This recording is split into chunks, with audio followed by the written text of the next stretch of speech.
Sweet. So I guess we could probably start from maybe the beginning. I guess you're obviously very musically talented. I'm curious where the whole adventure started. Sure. So I guess we can go back to elementary school. Uh, First instrument I ever picked up was the clarinet, which is a little weird, you It's know. better than the recorder. Yeah, that came next. That was no. So I started playing the clarinet in my band um, at school, and then in middle school, I decided, I like bass stuff. So why don't I play the bass clarinet? So I switched to that, and that's what I played in concert band all through my grade school years. Um, and then I started getting into jazz stuff because we had a jazz band going as well. So I originally had started playing guitar.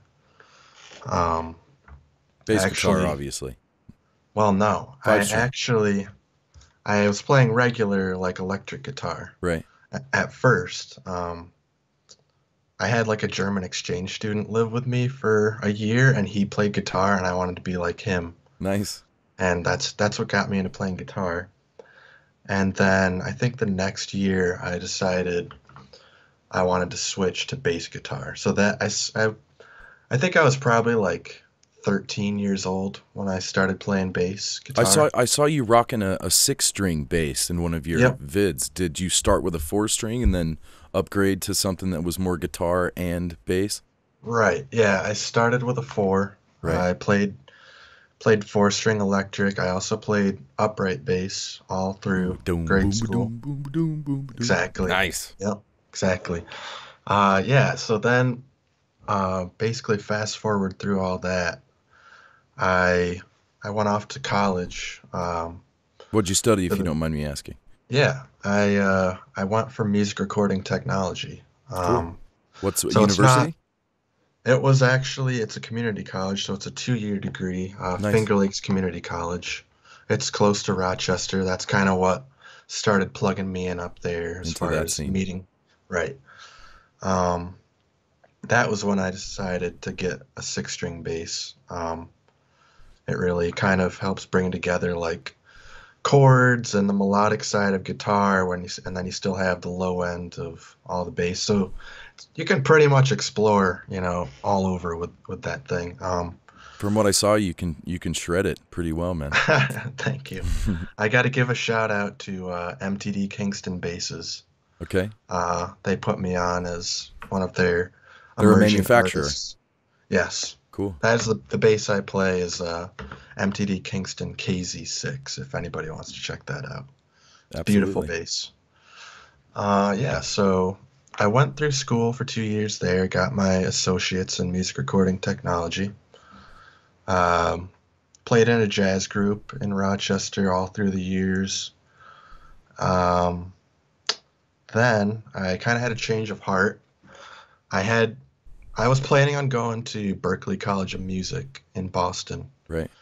and had a little change of heart, and I said, why don't I go try doing something else other than music? All I've done is music my whole life, right? So I want to, see what else I can do.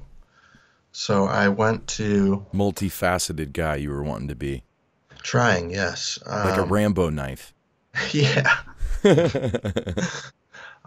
So I moved back home with my parents and I went to a local community college close by to my house, commuted every day, a nice 40-minute drive to school.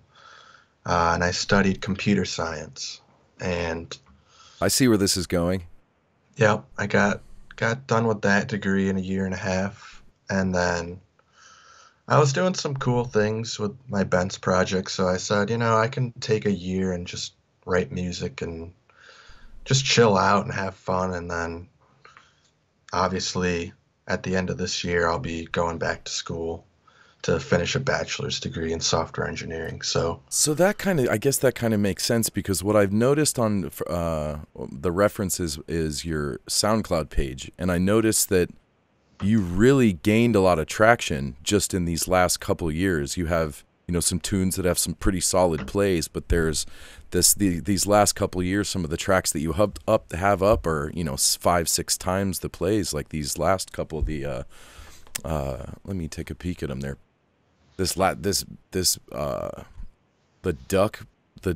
The Duck VIP Yeah. is a killer tune, man. Yeah. And then this Creepa, Oh yeah, it's the a Creepo remix by remix. Mola, right? Yeah, Creepo remix. And Yeah. then you got this track, Haters.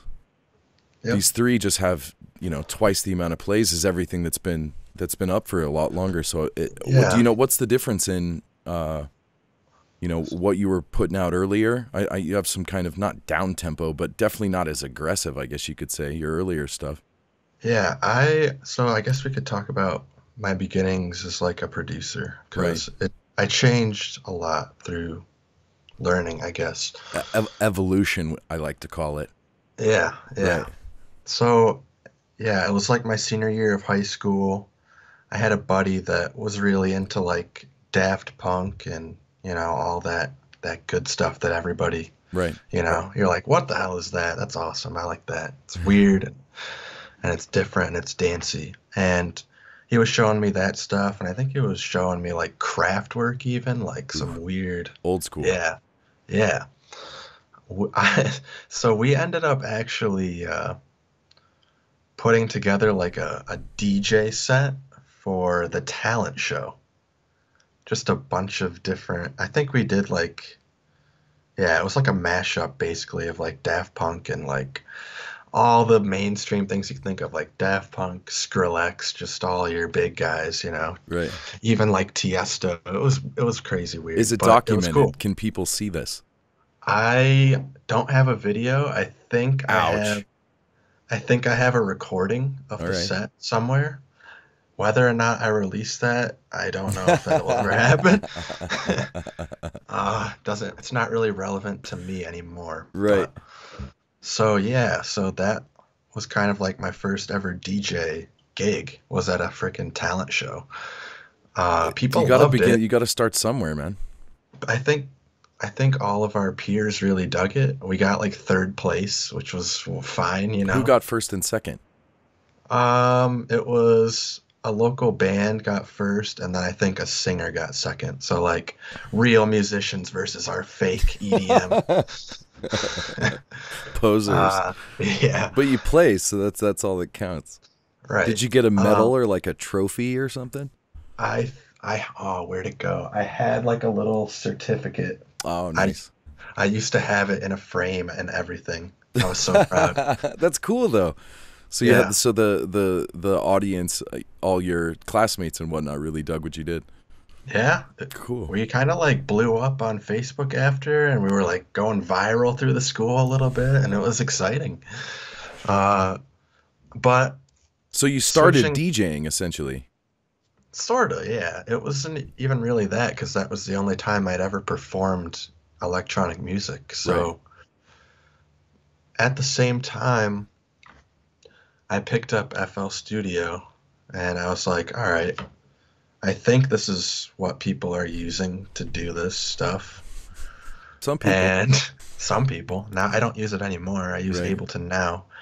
Um, yeah, and it was just like digging through YouTube videos, like Standard practice.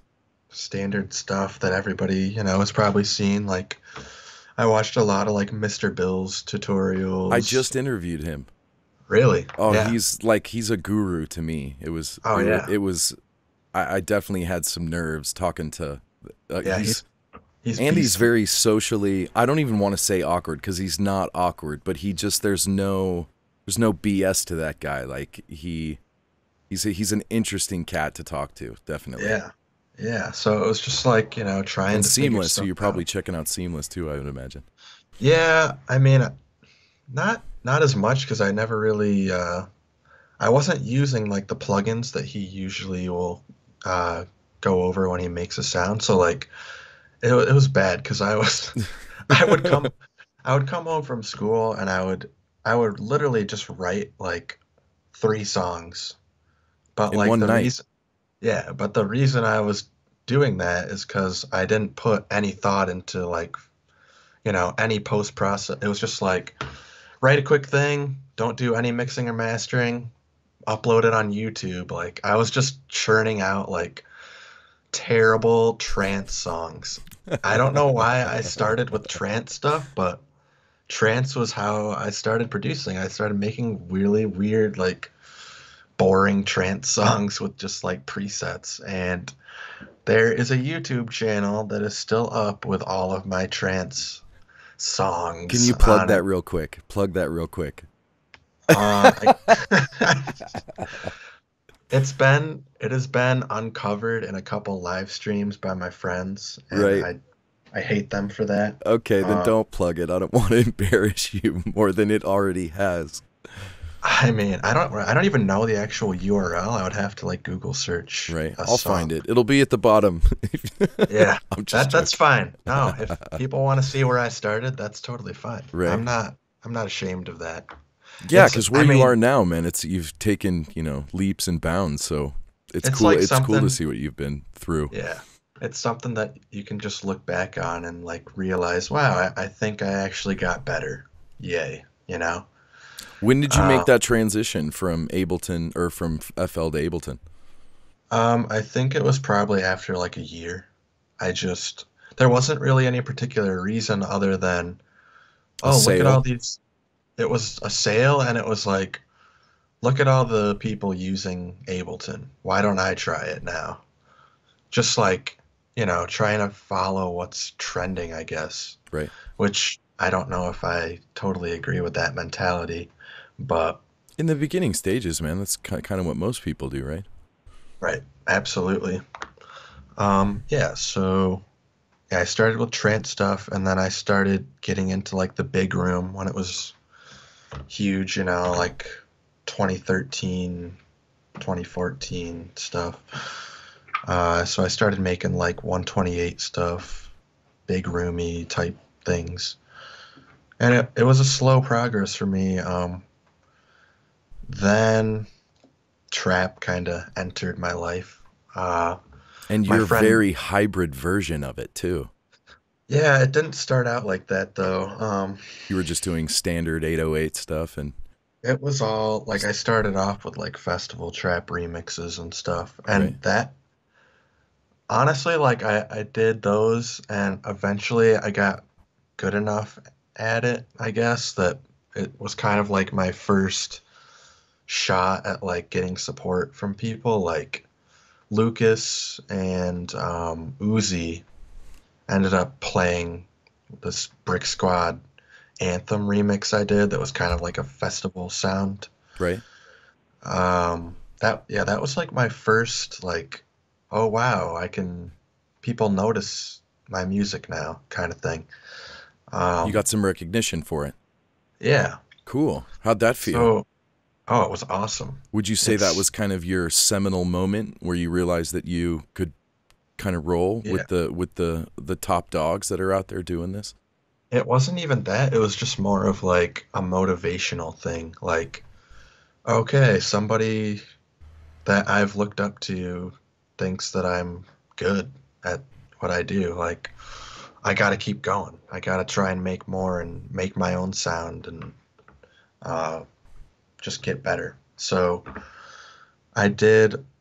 I don't want to say this, but like I felt like I was into the mainstream trap stuff back then, and It I was that's not. good. When it first came Yeah, out, it was like, whew.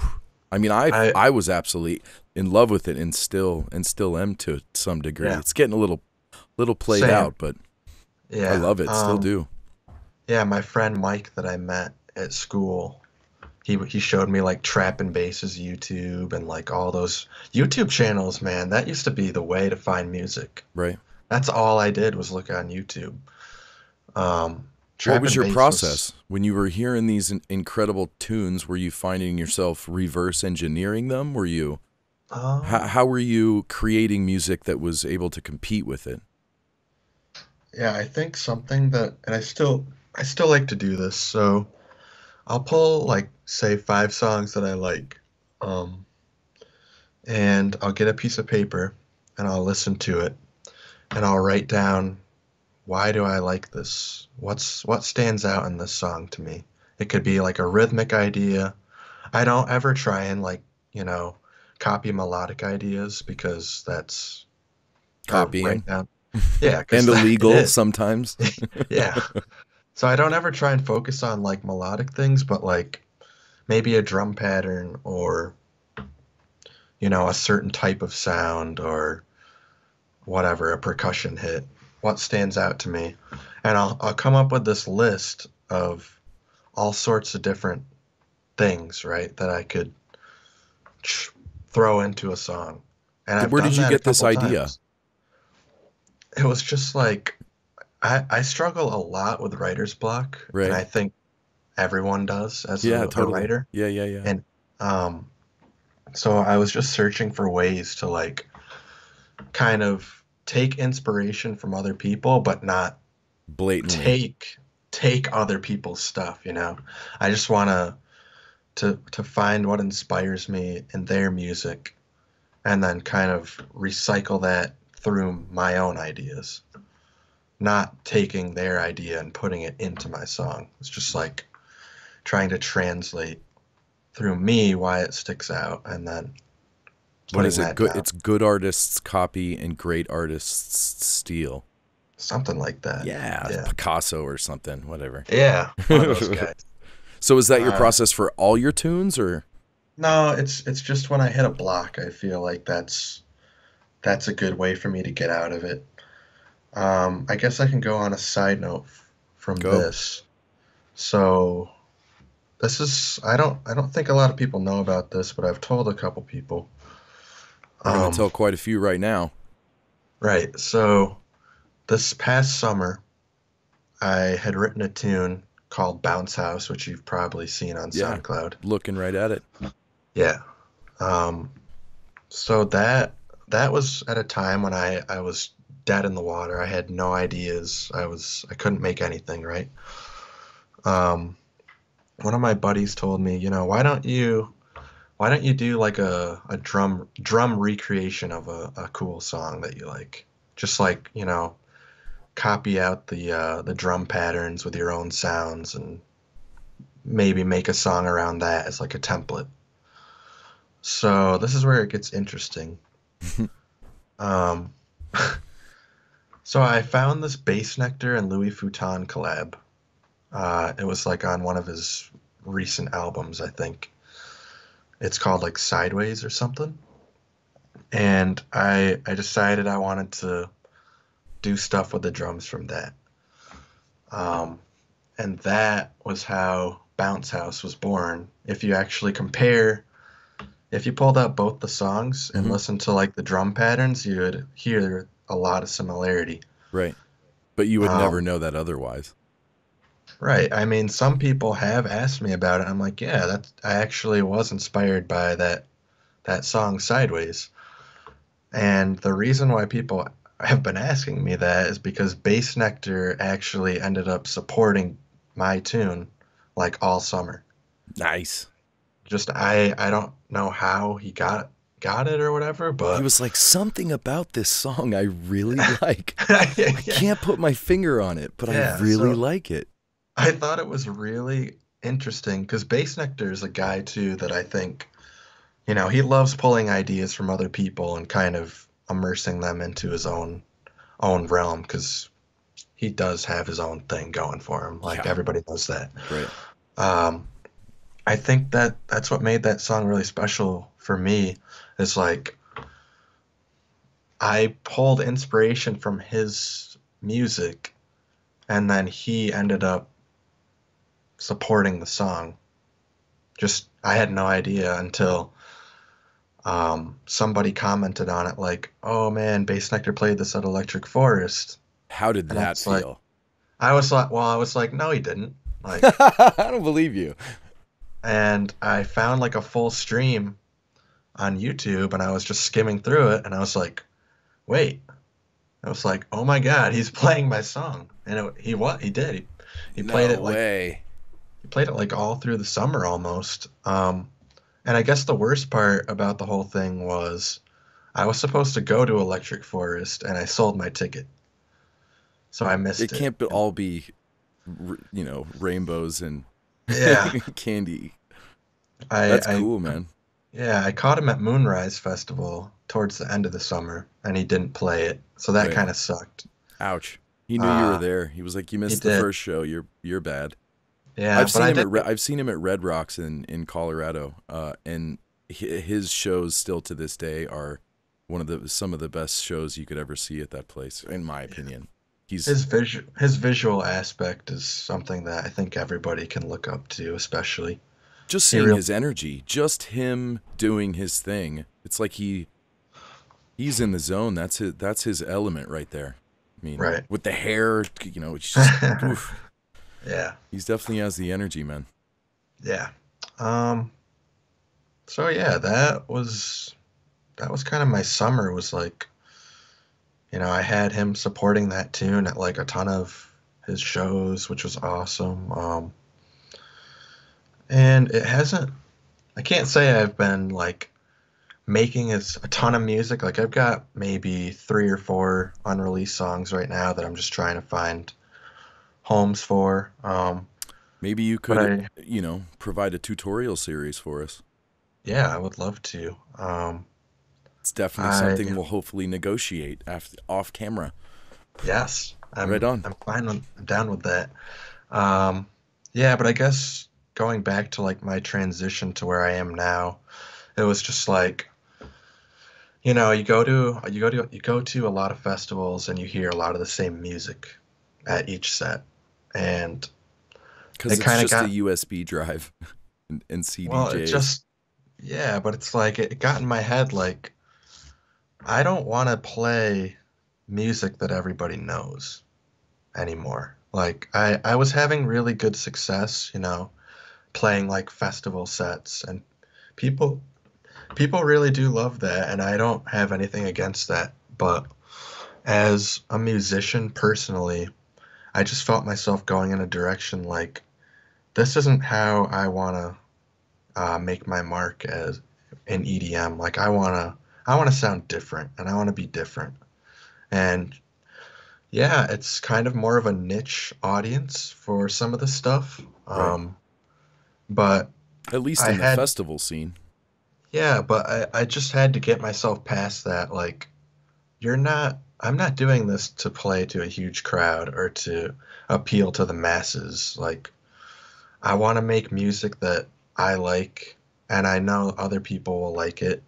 It's just a matter of how many. I don't know. I can't control it. So I just I'm trying to put out music that represents me as a musician rather than put out music that I know can top charts or get me a festival support or whatever. It's just yeah, trying to discover myself as a musician was a lot of the past year and maybe a little more than that. Right.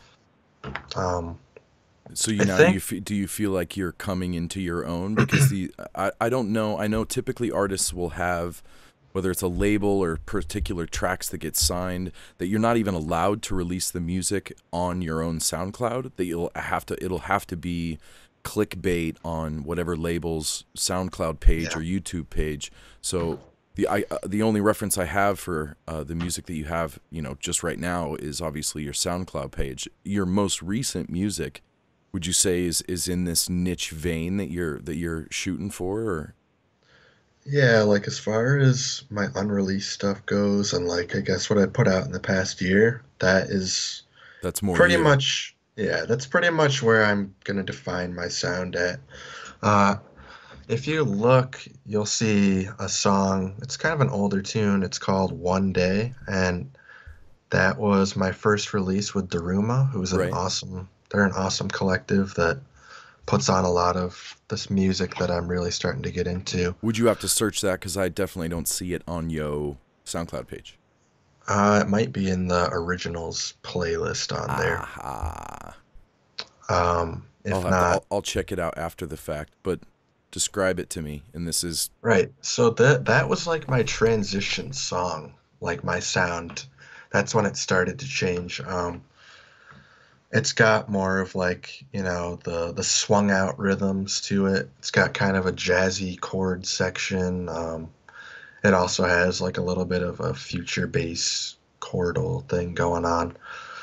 Um, I was listening to a lot of like obscure, I can't even name the artist because I don't even remember. I was just finding all these like obscure songs on SoundCloud, like really weird jazz influenced things, What's your combining. search method for SoundCloud? For instance, when you're saying that you're pulling, song Yeah. ideas, or even do you just click, the home button and then it just brings up a bunch of stuff? What's your search method for finding new I inspiration? I try and stay away from the home button as much as possible because I think as a lot of people can attest to, the repost culture is a little out Yeah. of control Yeah, yeah, right yeah, now. yeah, yeah, yeah. Um, but that doesn't mean you're not going to find something awesome. But for me, I will, everybody has their favorite artists, right? So, well, why don't I go to my favorite artist SoundCloud and see what they like? Go to their likes, and I'll go through there. And I found a lot of good music that way. And I guess the other thing I do on SoundCloud is just going through, like finding an awesome song and then going to the related tracks of that song. I find their algorithms are pretty good at like keeping things in like one certain niche of a sound. Right. So you can find a lot of good music that kind of sounds like what you're listening to already, I guess you could say. Who are And you who are that's, you who are you searching through? Whose likes are you searching through, if you don't mind me asking? well, it depends on the artist because Show some that they people don't, like anything, right? some people don't really show like any love on SoundCloud and Right. others But do. for instance, Well, one guy's Crane. He seems to have a lot of likes on his SoundCloud all the time. So I'll always like check out like what he's finding and then try and, go off of what those songs have and go into their related tracks. And it's just like a big tree of different, routes you can go through the SoundCloud yeah, yeah, yeah. system. So that, yeah, Crane is one of the guys that I think a lot of people are looking up to right now. You hear his sounds in like every song because he just puts out top quality stuff. I use his samples a lot. They're Right. awesome. Um, yeah.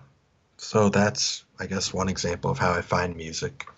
So I guess we could go in. I'm curious about your exact process. When you write a tune, do you have kind of a method to your madness? Do you kind of always start with the same, drums go in first, or you come up with Um, a chord progression, or does it change from tune to tune? it's definitely changed over time. I used to always just write drops, like have all these drop ideas and then they'd be dead. I don't know where to take them. Lately, I found myself starting with breakdowns more, Hmm. and because I think that kind of is what builds the atmosphere of the song, and then where you go from there can just take it to a completely different level in the drop. So I've been doing a lot of melodic stuff, um, especially with like the future bass stuff that I've done. Like I have I don't know if I can announce this. I have We a won't tell wow. anybody. I have a collab with Wooly. I don't know if you're familiar with him. He's one of my friends. Cool. He's totally on a huge come up right now. Uh, we have a collab coming out soon on his EP, which I can't say where that's being released yet. Do you have a Probably date ish? I think March we're looking at Cool. sometime in March. Nice. But it's super melodic. We had a lot of fun with it. So I use Future Bass a lot to just kind of get my melodic ideas out. But I'm trying to bring together melodic breakdowns and then like maybe a harder trap drop, Trying to combine the two things instead of like writing a future bass track and then writing a trap track and just having like Right. them be separate. I love the I don't, contrast when artists do that, whether it's, you know, having a different drop section that actually almost sounds like a different song, or combining, you know, very, yeah, very different genres into, or, you know, the tempo switches going from a house to a trap to a drum and bass. right. I have an unreleased song that I'll probably end up sending you after this is done that I think I really did. I was able to kind of throw in like experimental trap stuff in one half, and then it kind of transitions into like a future bassy type thing. So I was really happy with that, and I think you can expect a lot of songs from me that kind of are going to have both of those elements combined. So yeah. How long typically, it's kind of I'm sure it varies, start to finish on average, how long does it take you to finish a tune? And when you do it quickly, what do you think your best tips for getting stuff done faster, whether that's, you know, having, you know, signal chains or already saved? Yeah. How long does it take, and when you get it done quickly, how are you getting it done fast? Okay, so the songs that I've finished the quickest are the ones that have gotten the most attention. So for example, I did a remix of Habits of My Heart by James Young. Hmm. It's just like a really basic Oh, that's future the one you have a bass. music video for, right? Or There or, or the tune went over the original music video. it's yeah, on my Facebook I think I did that. I had yeah, Trap, what is it? Trap Nation I think uploaded it, and it has like over 1 million views on their channel. Sweet. It's done really well on SoundCloud, But it took you but 10 minutes? it took me 2 hours just as far, and it wasn't even like writing the idea. I mean, I didn't have to do a lot with that. Like with a remix, I think if you're inspired, those are the easiest to kind of get out really fast because if you're remixing something, so half the idea is already there, right? Right. So you're just trying to add on to what the original idea was. And those always seem to be the fastest things for me to get done. And I think that's just for obvious reasons of half the idea is already there for you. How are you going to take that to the next level? And when you start a remix, like for me especially, I have to be inspired by the tune. I can't remix like whatever tune you want me to. Right. It just doesn't happen with me. I I have if it inspires me, it's gonna be done quick. Would you say two Um, hours is your fastest tune completion time? Probably. I don't like to go fast. You can ask anybody that's ever worked with me. Um, I drag things out a lot, and it's just because in the beginning I was all about speed. Like I said, I was putting out like 3 terrible songs a day just to get as much stuff out as fast as I could. And I can't personally put enough focus into a song in that amount of time to where I'm comfortable being done with it. So if I have a good idea already set in my head, I want to spend at least a week with that song. Like, Hmm.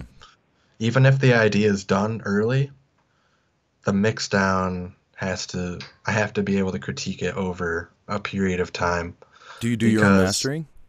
yeah, yep. Um, I think your ears will like, they're like different every day, sort of, Right. because some days I'll wake up and I'll hear something that I didn't hear before, yesterday. So it's like I always like coming back with a fresh set of ears over a period of time to just kind of polish and make sure, yes, it's done. It'll be okay. Like it's time to let it go. Uh, Always got to test it in the car before a Car release. test. Testing on your phone, huge importance. You gotta check mono compatibility. Um, and these are all things that I used to not even care about. And I think that kind of hurt me in a way, but it also was a great learning tool because now I can, I know what to focus on, and I know that you don't have to rush. You don't need to feel like you have to get this done now, today. There's so much time, and I think once I realized that, it kind of helped my writing process just like relax and go with the flow. Because I mean, it's hard. Sometimes you have deadlines, right, for labels or whatever, Right. and that is like it's like a whole different ball game for me. Do you work well under stress when they have you when you have a deadline and the Yeah, pressure's on to get something done? Do you find yourself being more creative or not? it depends because I've been in the situation where I have a deadline and it's something that I just couldn't get going on, to begin with. And the deadline's approaching and you're trying, but if there's no initial idea or inspiration, I ended up abandoning it and not taking part. But I'm not upset with that decision. It's just something that didn't click for me musically. Um, but like working with a deadline with something you're already inspired on it's great. I mean, it pushes you to get your ideas in. And sometimes when you're working under stress, you end up making mistakes, I guess, mistakes with your sound design or something, and Happy it accidents. actually exactly you actually will make like something that you didn't even think you could have made by accident just because you were stressed, and then it turns into a totally different idea. So I think those are really exciting moments. I've had a couple of those breakthroughs myself, and it's definitely cool to just see how things can change uh, with one like errant click of the mouse. It's just it's crazy. Right. I'm curious where you came up with your name. Describe how that happened. I dig Oh, it. yeah. It's totally a recognizable name. So it's such a lame story. So like We still want to hear it, yeah, as lame as it is. so I used to be BCB, just like an acronym, and it for was for your Ben name, and Cro- then Ben Crossgrove Beats. Like, come on, that's cheat so bad. I don't even make beats. Like, I'm not a hip hop producer, right. so it doesn't actually make sense in reality. And I was like, I think yeah, right before I put out like the festival trap stuff and whatnot, that kind of put me on the map in a little sense. I was so dead in the water with like what my name should be, and I was just messaging people like, what do you think a good name for me would be? And then someone was like talking about like Mercedes Benzes, like the car. Yeah. And I was like, and then they're like, why don't you just call yourself BENTZ? Just BENTZ. And I was like, And boom, an and artist was there it born. is. There it is. Somebody told me what my name should be, and that's how my name came to be. With little to no influence from myself, my name was born. It's good. It's good. How often do you spend in the studio? Obviously, you said you took a year off from school, so I imagine you Yeah. weren't able to do tons of music making while you're in school. But now that you've taken a year off, are you like a 9 to 5 studio guy, or are you 12 hours, 18 hours? Never that long. I'd kill myself if I did that. It's at least a couple hours a day. So But you like do I seven work. days a week. Do you ever take any days off? Yeah, I definitely take days off. But it's not like something that I'll ever schedule. It's just like I pretty much sit down every day with Ableton when I wake up. Because I work in like the evening every day. So I have like the early part of my day to myself every day, which is awesome. And I'll So sit cup of down with coffee. Ableton. I don't really drink much coffee. Okay. I'm So always it's curious if artists get into, you know, the different types of stimulants that might help you yeah, focus it's and whatnot. yep, no coffee, no Nice. weed, no nothing. Sweet. Um, I mean, I did dabble with Stuff. marijuana and things. Right. Sorry, mom, But it's but not part of your creative process. no, it never was, even when I was smoking Dabbling. and stuff. Yeah. Um, I didn't really see the light, I guess, with Right. that stuff.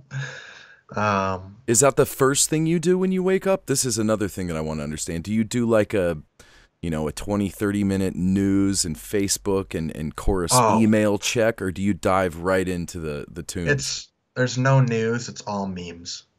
That's I I've noticed it's that you're kind of a meme collector, creator, there curator.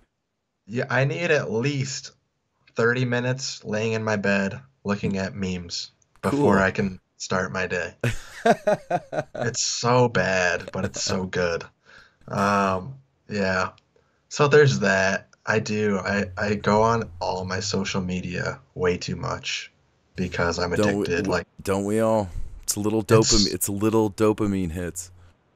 but I really have to give a shout out to those like extensions that will block social media from your computer for a period of time. D- Those are awesome. you have them? I do use them occasionally. Really? That literally do not allow you to access your social media for an allotted period of time. Yep, I've gone as far as telling somebody to change my password for me, and then they can change it back when I'm done. Like Ooh, I've had people lock me out of my social media because I've been that bad with it. that's an interesting take on how to fix that situation. Who do you I trust with your social media accounts? very few people. Significant others or family Yeah, members or exactly. right on. Parents are great for that because So they then don't you, care. the parents, oh, fair enough. So then you find yourself rocking some memes for 20, 30 minutes and then you'll jump into the tunage. And how long does that last until the paycheck, you know, the 9 to 5 paycheck is necessary and then you take off or Yeah, so like it depends on the day. If I'm working on something I've already started, then it's usually just trying to like get the next step done. So I'll be like something that I've done lately too with my writing process is write out like what I want to do in my next studio session for what nice. song. So you pre-plan your studio session. Yeah, I mean, if you don't have an idea in your head when you go sit down in the studio for the day, I think that's the best way to keep yourself on track with something Right. is it to have like a fallback of like things that you were struggling with this at some point of time. Why don't I go back to that and get that done? So that's like my backup for uninspired days. Um, I don't. It's yeah. I don't know if I'm weird or not, but like I don't force myself to sit in the studio and do stuff. It's just like, especially lately, like just work when you're inspired, work when you're fresh. Like nothing good really comes out of forcing a million things. Like there'll be days where I write five different ideas and I just trash them all and I just don't go back until the next day. Like, To the trash. yep, gone forever. Wow. Do you I, how many unfinished projects do you have on your hard drive right now? on my corrupt hard drive, at least 300. Jeez. And on my new one, probably like 50. Nice. But they're just small ideas that will never see the light of day, probably. I I'm mean, a big proponent of the power hour. I went to IKEA and I bought yeah. this. It's like Oh, it's just a timer. Well, it has like this is the temperature, this is the timer, this is the oh, clock, and cool. this is like a just an alarm. But I Yeah. give myself an hour and I try the social media goes off and I force myself to do an hour's worth of work. I'll give myself, you know, a 10, 15-minute break after that. If I feel like doing another hour, I'll go ahead and do it.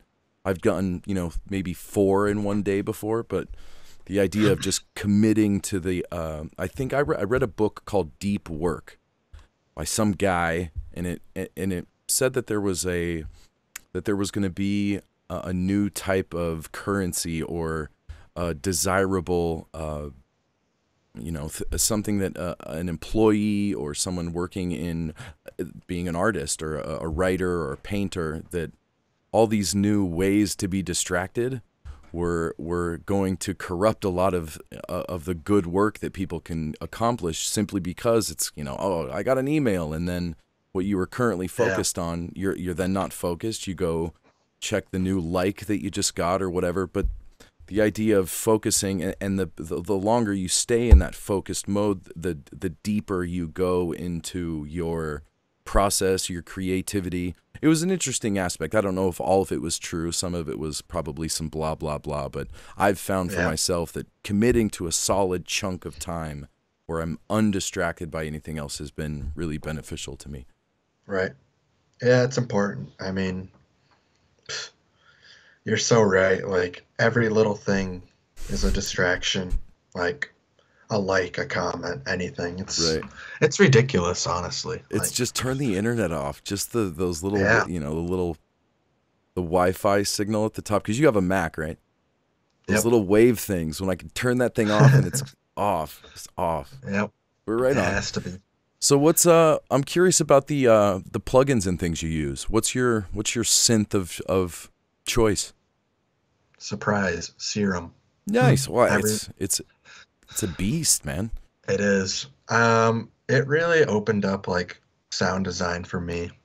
I didn't like back when I first started. I think I was using like Sylenth a lot.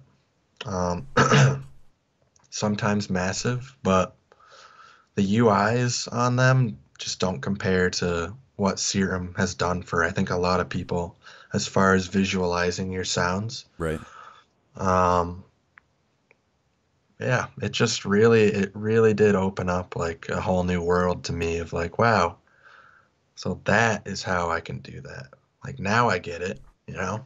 And it's just like aha moments that I think is has made what's made Serum so special is just it's really opened the door for like everybody Right. with sound design.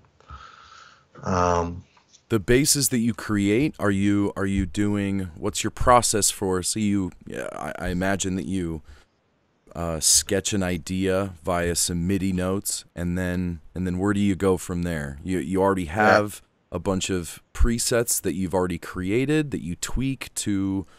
um, I actually when I make presets for a song specifically, I don't save them because I don't want to use them ever again in another song. Nice. Um, Which is I totally opposite to what a lot of people do. You know what I mean? well, I think especially with like dubstep, it's something that you would want to do. Hmm. It's always a good way to have like your signature sound because if you make a dubstep patch that sounds like nobody else's, you gotta keep it. Like that genre is ridiculously saturated. So Right. any way to stand out, with like a timbre of sound is something you should always want to roll with. Like Hero Bust, he's untouched right now. He's found his sound. I'm sure he is tweaking his presets in every song to just make them another level of weirdness that people can't touch it, so it's awesome. But Right. yeah, for me personally, You I make do it, then have you pres trash it. yeah, it's not really trash. I mean, it's always gonna be there in the project file, Uh huh. but it'll load as like in a net patch just with the settings are all Right. there. So it's never gonna be saved into a folder.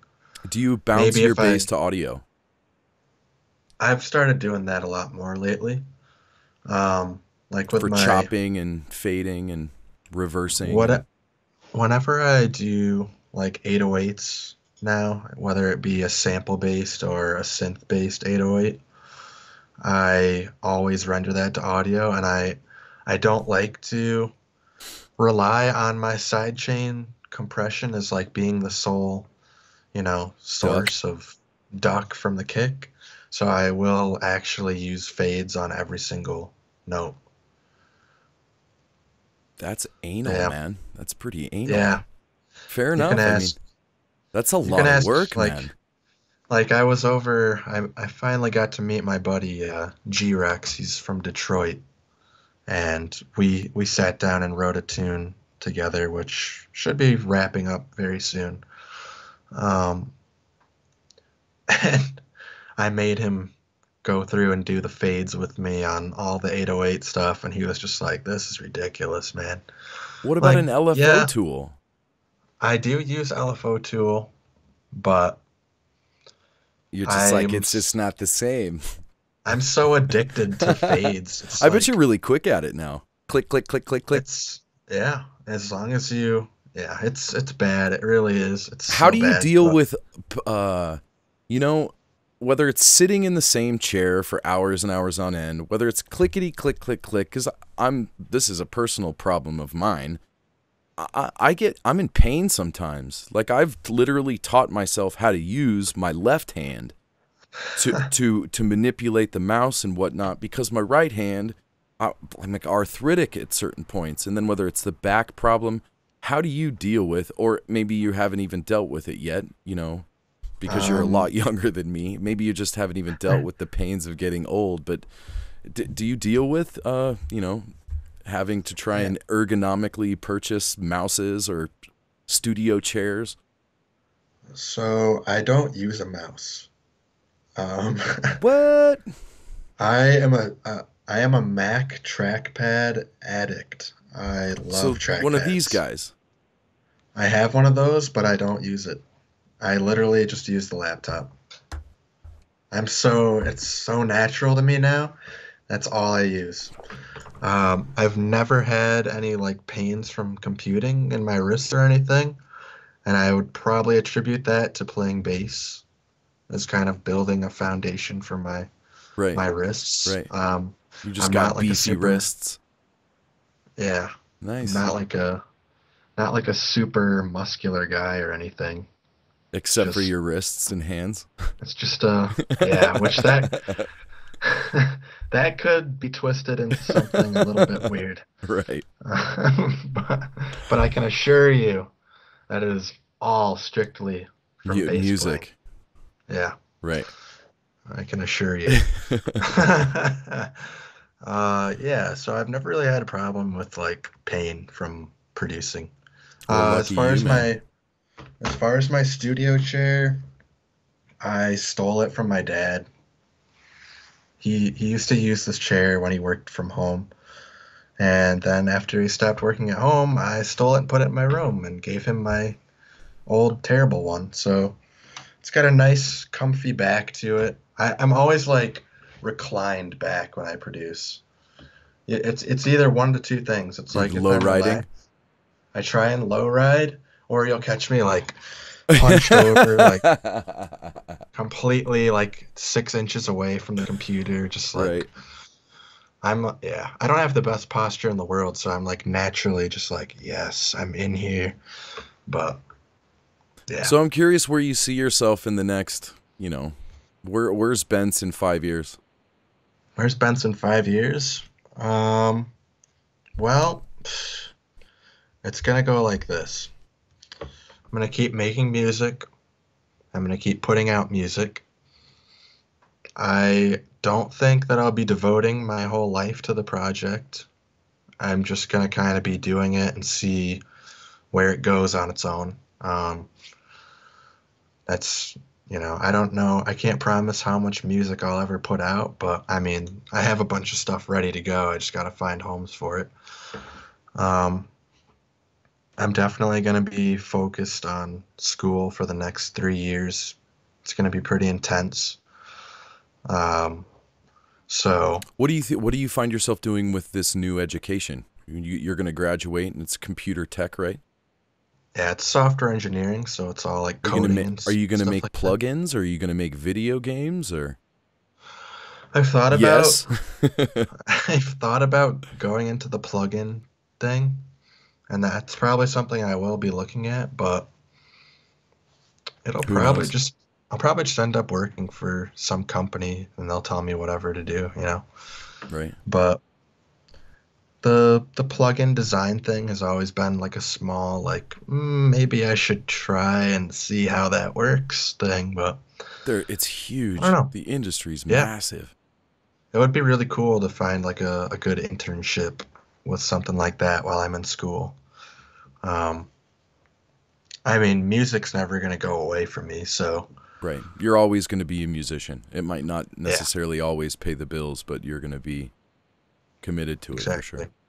Oh yeah, there'll be tons of new music, so I'm not worried about it, you know. I used to stress like it's either one or the other, you know, I can't do both, but sure I can. I'll be fine. Just Not worried. sleep less. Sleep less. That's it. Then I'll probably have to get into drinking coffee, Right. which is fine. I can deal with that. Right on.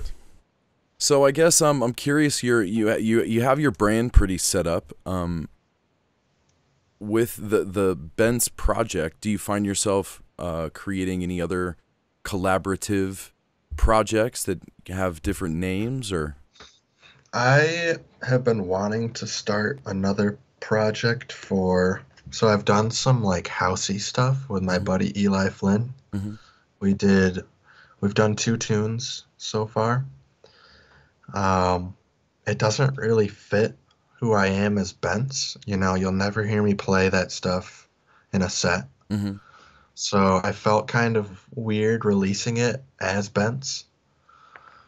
Um, so I think if we ever do another song together, you can expect that to be released as something else. It might be worth us making our own duo. If anybody Portia. has If you haven't heard those tunes, Eli Flynn is a really great vocalist and guitar player Right. that he's also from Rochester. Um, so we've done a lot of work together and we'll definitely do some more this year. But like I said, could probably expect that to be released through a different alias.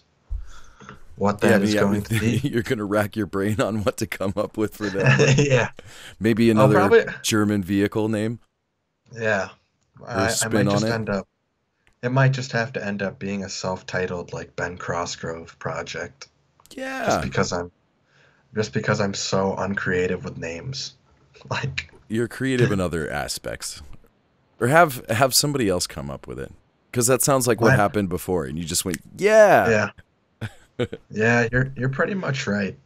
Names are not my forte, but then again, do names really matter in EDM for anything? Not if you're good, really.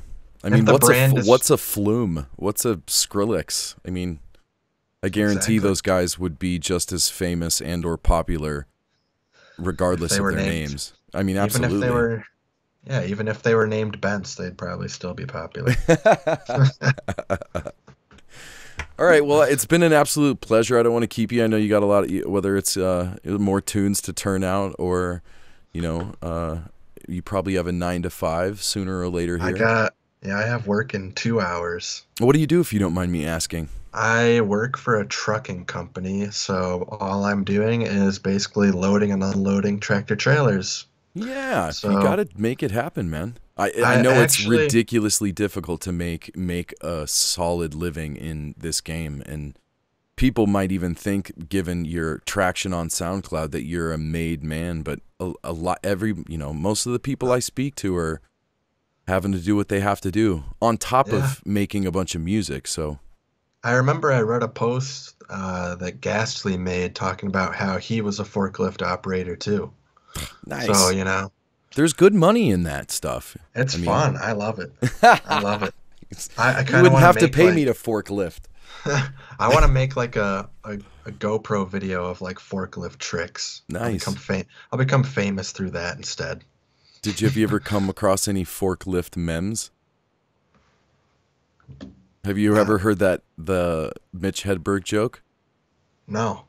I want to see a forklift lift a crate of forks. It would be so Oh, literal. Yeah. I don't think I've had that opportunity yet. I didn't deliver it as good as he does. All right, brother. Well, do me a favor. Give out all of your social media so anybody listening can Sure. get at you.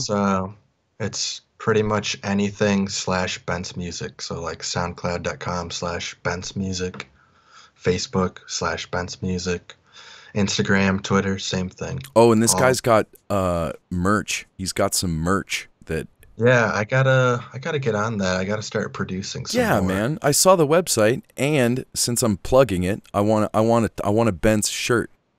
Yeah, I'm gonna have to make some more then. Yeah, it said sold out on the website. I'm like, how hard is it to make some shirts? Yeah. I had some interesting experiences with printers that kind of made me angry and not it kind of halted production, Right. if I you get will. it. I get it. Uh, I would love to have the capability to make my own merch, but that is not in the cards right now for me. Hopefully in the Maybe in the, future. Maybe you'll maybe in the make it future not in music, but as a as a t-shirt designer. Yeah. Yeah, I'll start my own sweatshop and call it a day. Fair enough. Do me another favor. Give a shout out to, and well, not even a shout out. I'm curious if you could give any words of wisdom to the young green producer in his parents' basement doing his thing. What would you recommend them do to get to where Um, you are, if not beyond? well, the first thing is be confident in what you make. You don't need to cater your sound to sound like somebody else. That's just gonna keep adding to the problem that our scene's going through. So if you can pull ideas from other people and make them your own, that's great. Um, just, try and go back to your roots as a musician and figure out what do I like and what do I want to do in this scene? What can I do differently? Um, and then I think the next most important thing is just try and connect with people. Um, Network. Network and try and do it the right way.